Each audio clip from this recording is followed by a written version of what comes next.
Bismillahirrahmanirrahim. Assalamualaikum warahmatullahi wabarakatuh. Perkenalkan, saya Sulfahmi dengan NIM 50 500 12 10 30. Kelas jurnalistik. Baiklah, saya akan mempresentasikan salah satu materi tentang teori-teori komunikasi, yaitu teori komunikasi hipodermik atau lebih dikenal teori jarum suntik. Sejarah teori hipodermik. Teori peluru ini merupakan konsep awal efek komunikasi massa yang oleh para pakar komunikasi tahun 1970-an dinamakan pula epidermic needle theory atau teori jarum hipodermik. Teori ini ditampilkan tahun 1950-an setelah peristiwa penyiaran kaleidoskop stasiun radio siaran CBS di Amerika yang berjudul The Invasion from Mars.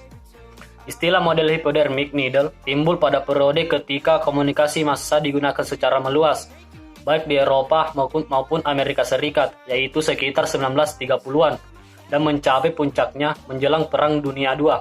Pada periode ini, kehadiran media massa, baik media cetak maupun media elektronik, mendatangkan perubahan-perubahan besar berbagai masyarakat yang terjangkau oleh all-powerful media massa. Penggunaan media massa secara luas untuk keperluan komunikasi melahirkan gejala-gejala mass society. Selanjutnya, pengertian teori hipodermik. Teori jarum suntik atau yang biasa dikenal dengan teori hipodermik atau peluru merupakan salah satu teori dalam komunikasi massa. Teori ini menjelaskan bahwa media massa dapat menimbulkan pengaruh yang kuat terhadap halayak, seperti halnya menyuntikkan obat yang langsung masuk ke dalam tubuh si penerima. Kemudian, asumsi teori komunikasi hipodermik menurut para ahli, yaitu menurut Elihu Katz. Yang pertama, media massa sangat ampuh dan mampu memasukkan ide-ide pada benak komunikan yang tak berdaya. Yang kedua, halayak yang tersebar diikat oleh media massa, tetapi di antara halayak tidak saling berhubungan. Kemudian, asumsi teori jarum suntik. Model teori jarum suntik mempunyai beberapa asumsi, yaitu yang pertama, media massa mampu mempengaruhi halayak dengan pesan yang disampaikan. Halayak mencakup banyak dan tidak ada hubungan satu sama lain. Teori jarum hipodermik berasumsi bahwa elemen-elemen komunikasi seperti komunikator, pesan, dan media memiliki pengaruh kuat dalam komunikasi.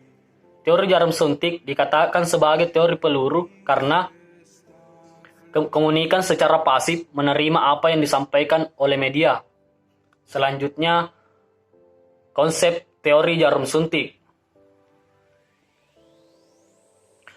Yang pertama, media massa mempunyai kekuatan yang sanggup memengaruhi secara mendalam ide-ide ke dalam pikiran orang yang tidak berdaya. Yang kedua, kalau halayak berpendapat sama tentang suatu masalah, dikarenakan mereka memperoleh pesan-pesan yang sama dari suatu media. Contoh kasus dari teori jarum hipodermik yaitu halayak yang sama sekali tidak memiliki kekuatan untuk menolak informasi setelah disampaikan oleh media massa, seperti halnya disuntikan obat bius melalui jarum suntik. Selanjutnya,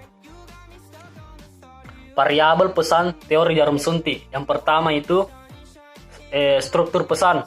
Struktur pesan dengan pola penyimpulan, pola urutan argumentasi, mana yang lebih dulu, argumentasi yang disenangi atau tidak, dan pola objektivitas. Yang kedua itu gaya pesan.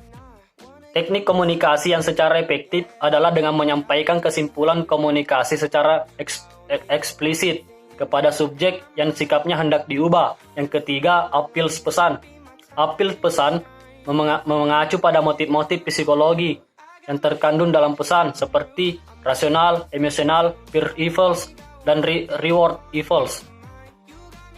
Selanjutnya, contoh teori jarum suntik.